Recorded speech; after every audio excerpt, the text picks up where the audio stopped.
A centuries-old tradition has been shattered by a surprise. Pope Benedict, chosen to be Pope for life, today announced he will resign, citing his failing strength and health.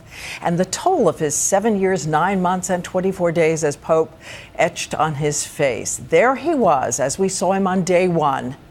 And now, much thinner, frailer. This is uncharted territory for 1 billion Catholics around the world. No pope has resigned in 598 years, and it's happening just 48 hours before the holy season of Lent begins. ABC's Jeffrey Kaufman is in Rome with what we think happened. Jeffrey. Good evening, Diane. It's as if an earthquake has hit the Vatican. The lights are still on, the buildings are still standing, but people here rocked by the surprise resignation of Benedict XVI.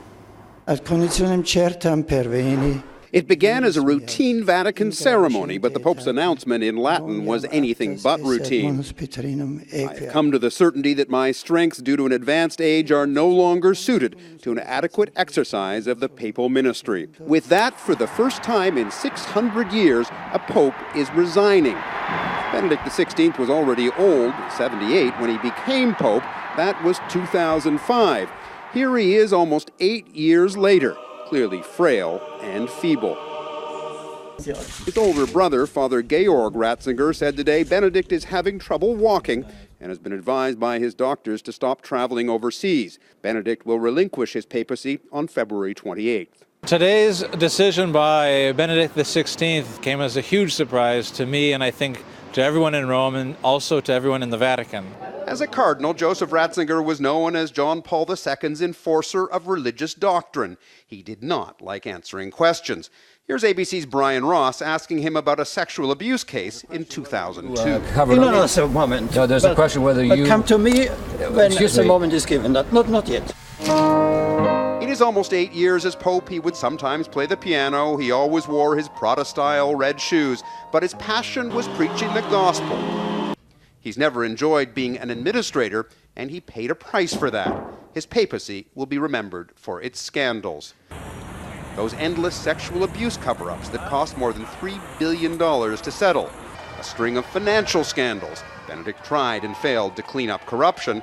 And the notorious VatiLeaks scandal, with daily exposés in Italian newspapers of Vatican backstabbing and intrigue.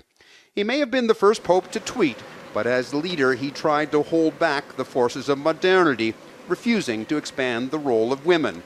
Now, though, he is accepting the reality of the modern world, and the Catholic Church enters new territory. Can the Church cope with having an ex-pope alive while a new pope tries to create his own legacy? Well, this is the tremendous question that lies before us. I mean, there is no job description for a retired pope. So Benedict remains Pope until the end of the month. The cardinals have to assemble here for a conclave to elect his successor within 20 days. That takes us to mid-March, which means that 1 billion Catholics around the world should have a new Pope by Easter.